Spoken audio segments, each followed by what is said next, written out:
Shared bans are coming to Twitch. Does that mean that all of your dirty laundry is about to be exposed? Let's talk about it.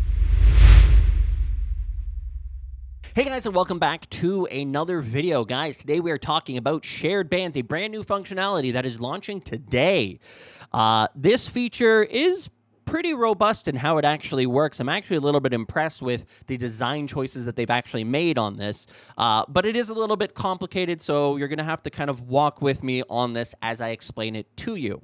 But first and foremost, if you like this kind of content, make sure you subscribe to the channel and leave a like on this video, and then after you've watched the video, let me know what you think in a comment down below. Back in June, late June, June 30th, I had shared this screenshot that shows a couple new bits of messaging that we hadn't seen before as it relates to the machine learning side of things on Twitch. The machine learning obviously tells us this is this system, machine learning ban evasion, where it tells you suspicious users, and then you have the ability to either restrict or monitor them. In this case, we saw two new things: shared ban and serial harasser. Immediately, a lot of people very excited, but some people a little bit concerned. What does this mean in terms of a shared ban? First and foremost, the most important question that everybody is going to ask is, does it mean that if I am banned in one person's chat, that I am going to be banned in another chat because they have a shared ban list?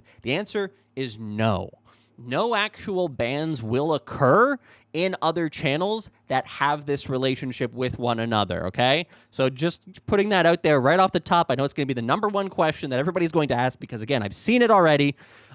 You're not going to immediately be banned in a bunch of different channels without recourse, okay? So let's talk about how this actually does work. In order for a channel to share their ban list with another channel, they have to establish a two-way relationship. And the way that they will do that, I've got a nice little GIF here, not that one, is they will go into their moderation settings. There will be a shared ban portal, shared ban section, where you're able to send a request to a channel that you want to share or that you would like to share your ban lists with, okay? So in this case, here's this is technically me wanting to send a request to Coolcat to share our ban lists.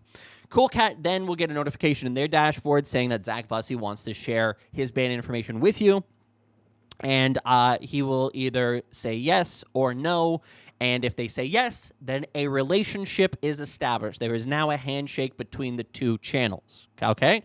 So both of us have to agree. At any time, either channel can say, you know what, I want to no longer have that handshake with that channel. You can rescind it at any time. Either streamer can do that. And it's also important to know you'll only have the ability to have 30 relationships with channels. The other thing you're going to see here is the shared channel restricted setting. By default, any user that is on the shared ban list, their first message in your chat is not going to post. It will be held as restricted. You can change that to just monitoring, which means that if they do come to your chat, their message will post in your chat, but it will have a little notification saying that they are currently being monitored. The next important thing is that if you are now on a shared ban list, Coolcat shares their ban list with me, and they have a user named Johnny Sins who comes to my chat and types in my chat, shared ban information, monitoring, banned in Cool Chat, and more. So what that means is that their message, similar to this system where it tells you if there's a suspicious user that is ban evading, this one is now based upon data of those shared bans that you've created with other channels. For me, the creator, or for my mods, they can then decide, you know what, this person's okay.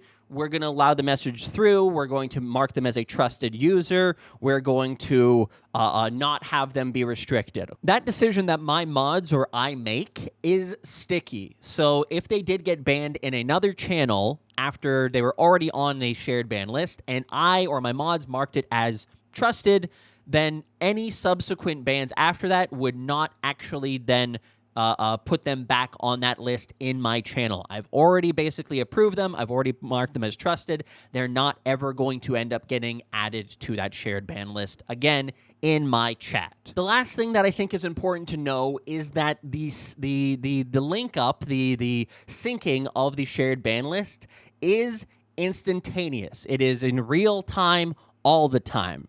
So if you're somebody who likes to meme ban people in your chat, just be aware that the minute that you meme ban somebody, it is going to inform any and all other channels that you have a shared relationship with that that person, if the next time that they type into their chat, will be marked as on the shared ban system, all right? Unless that they've been previously added there, in which case, and you as a streamer or your mod team has marked them as trusted, in which case they wouldn't. But that is an important thing to know, that if you do meme ban, that will share out that information, and there is no rescinding it, okay? So if you meme ban somebody for 5 seconds and then unban them, that message will still be sent to other channels, okay? It's important to recognize that perhaps we need to tone down the meme bans in channels because there may be some flack that otherwise gets spread because of it. Again, it's up to the channel to decide, and as I said, this is a pretty robust system in that it does give creators and their mod teams a lot of leeway to kind of control the experience that they actually want to have.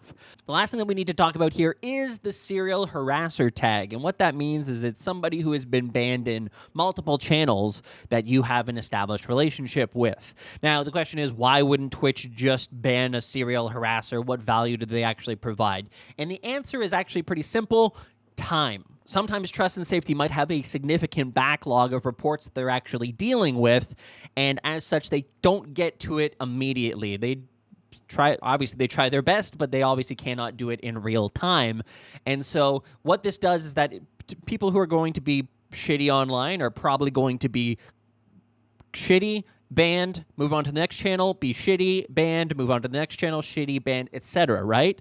So this creates a secondary layer that essentially buys communities time to stop harassment, stop a serial harasser in their tracks, while an actual report is submitted to Twitch that they can then action upon and ban the user completely from Twitch. So basically, it's just adding another level of protection for communities to again be aware that somebody is a serial harasser and take action immediately upon them to go, you know what, we're going to mitigate harm before it actually starts. I think this is a pretty cool feature. I think that there is going to be a lot of confusion initially in terms of how it actually functions. There could be some low-level drama, again, related to meme bans. If I get meme banned in a chat, and then I go to a chat that they have a shared relationship with, they go, Zach, why are you on the ban list? And then I have to either explain that, or hopefully they recognize, oh, they were banned. That was probably a meme because that person meme bans a lot. That's the one issue that I do see with this. So I do think that people are going to need to be a little bit more cautious about meme bans and perhaps just do meme timeouts instead. Maybe bans are no longer the way to joke around with community members. Maybe it's timeouts that are the path forward. If you have any questions, leave them in the comments below. I will probably try to respond to as many as possible. And when I share this on Twitter, I'm probably going to have a lot to respond to there as well. But hopefully this helped explain it a little bit better. I hope. I hope. In any case, guys, thank you so much for watching. I really appreciate it. Hopefully you have a fantastic day. If you have questions, comments below, like, subscribe, follow me on Twitter, Twitch, TikTok. I have a Patreon. I never talk about that, but I have a Patreon. If you enjoy the work that I do here, go check out the Patreon. Would love your support. All right, guys, thank you so much for watching. Have a great day, and I'll see you in the next one.